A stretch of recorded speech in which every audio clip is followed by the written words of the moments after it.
Please stand for the Pledge of Allegiance. I pledge allegiance to the flag of the United States of America, and to the republic for which it stands, one nation, under God, indivisible, with liberty and justice for all. Good morning, DP. Today we're talking about the Avid Dance mock trial, the yearbook deadline, and this week's weather forecast. So let's get started. I'm Becca. I'm Connor. This is DP News. And it starts now.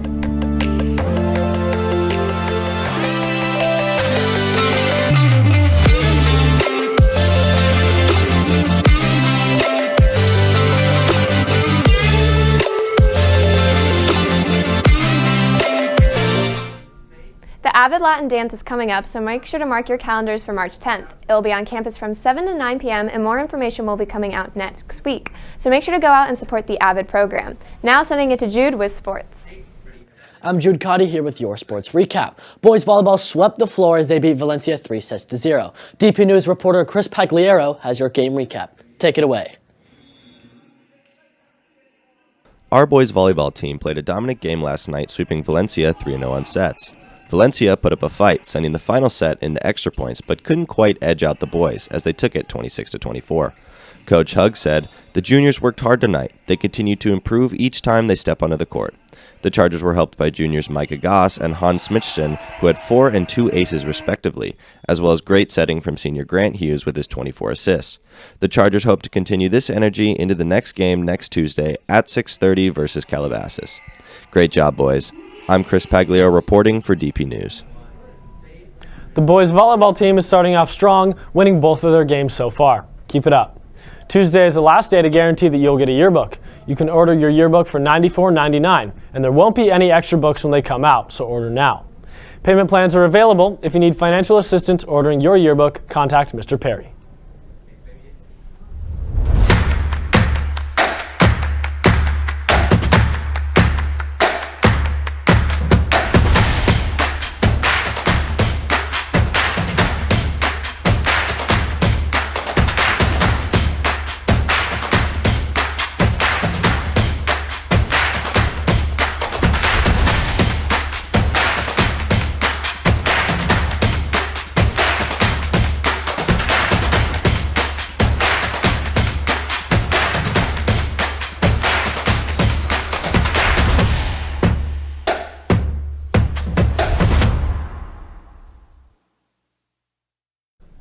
So remember to buy your book before Tuesday. DP's varsity and junior varsity mock trial teams will be going to the Santa Barbara Courthouse for the preliminary rounds to make sure that they get to the semifinals. Now here's Aston Studio with mock trial member Ito Burrell.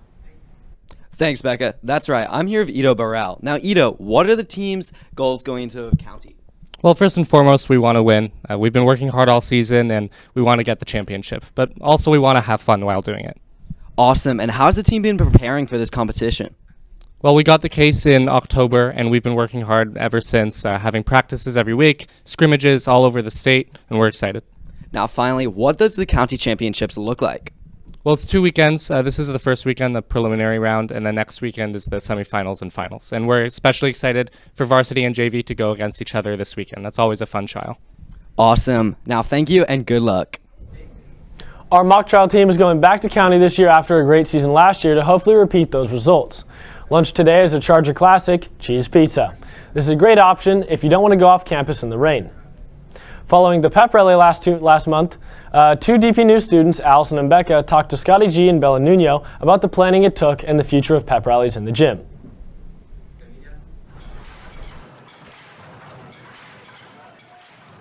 The pep rally was held in the gym instead of the Greek because we wanted it to be more exciting and loud and more energy, and we felt that the gym would give that more than the Greek.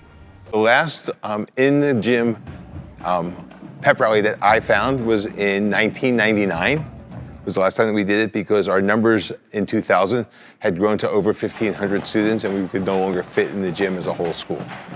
Ms. Van Elfen was a student here, and so she had recollections of hearing about the fact that we used to have pep rallies in the gym. She spoke a lot to Mr. Perry about it. Mr. Perry, being new, felt like, let's try something new and different, and he was really kind of energized and focused in trying to make an old tradition return.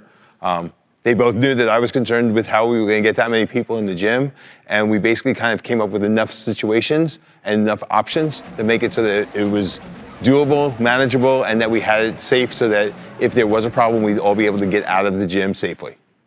The atmosphere was different in the gym rather than in the Greek was because I felt like it was a lot more energy, it was a lot louder.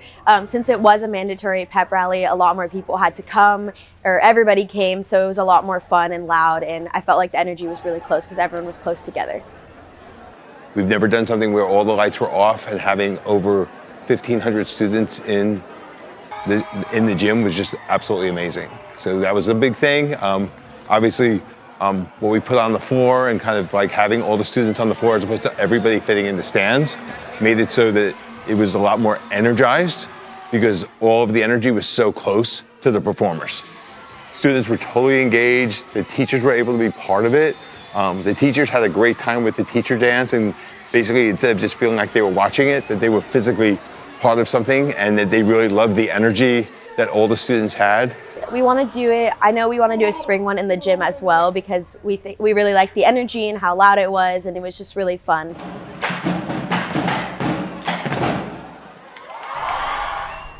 It took a lot of planning to make this happen, especially with a massively increased student body. Get excited for spring as leadership hopes to host another rally in the gym. Now for a Black History Month fact. In the early 1920s, there was a movement called the Harlem Renaissance. This movement led to a massive resurgence of literature and arts, with the likes of Langston Hughes and Louis Armstrong flourishing during this period. This was extremely important for African Americans because it allowed them to control the narrative around their life experience through art. Now here's Jude with an update on the swim meet. The swim team was scheduled to dive in at Santa Barbara today. Unfortunately, the meet was canceled due to the winter weather storm. Make sure to stay tuned for any updates. There'll be an inter-squad meeting this Monday here at DP. That's it for sports. I'm Jude Cotty, signing off. Thanks, Jude. Last week, 31 of our juniors participated in the Global Leadership Connection. 8 of them won scholarships, including Luis Prieto Moreno Rubio, who won the grand prize of a $1,000 scholarship. Congratulations to all the students who won. Santa Barbara is currently facing cool temperatures with high winds and rain. Let's send it over to DP News reporter Cooper with more.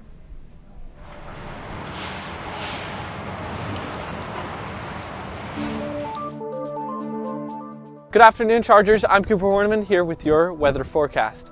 As you can tell, it's been a little bit chilly with high winds exceeding up to 20 miles per hour. As we continued into next week, Friday and Saturday will have the most amount of rainfall, accumulating up to about an inch or so. And as you can tell, it's right behind me. So let's take a look at the temperatures that we have this week. We're averaging around 50 degrees per day, so just make sure to dress warm. On to the next week, we will experience yet the same temperatures with a little less rainfall. Well, that's all for this week, Chargers. Stay tuned. Thanks for watching. I'm Cooper Horniman. It's going to be a pretty cold couple weeks here in Santa Barbara, so dust off those winter jackets. Now here's some clubs of the day. Catholic Club, Chess Club, Pickleball Club, Coding Club, Tea Club, K-Pop Club, and Riptide Robotics meets tomorrow off campus. Don't forget to buy your winter formal tickets. Also, check out the DPHS Chargers Instagram and make the winter formal promo the most liked post in DP history. Well, that's all for today, DP. But before we go, here's a recap from Santa Barbara Film Festival, where I was able to interview Austin Butler, Jane Lynch, and more. Make sure to follow our Instagram at DPNews805. And thanks for watching. Hey DP, it's Becca. I'm here at the Arlington Theater for the 7th night of the Santa Barbara Film Festival. Tonight, the film festival honored 8 actors and actresses by giving them the Virtuosus Award for their performances. We were lucky enough to get some interviews with some of the actors and presenters. Oh, good, how are you? I'm great. So, what advice would you give, we're from a high school media program, what advice would you give to someone who wants to go into your career path as a profession? I tell people who are interested in doing what I do just to study and really be an expert in the field that you want to be a journalist in. If it's film, if it's music, if it's fashion, just really become a student of it. And then when you're actually in a moment like this where you're interviewing someone, be prepared and have all of your questions ready, but listen to what the person says to you. If you ask a question, don't immediately start thinking of the next question you're going to ask. Listen to the person's answer so that you can follow up with them on something that they say that you find really interesting. I think that's sometimes easier said than done, but it's a great piece of advice.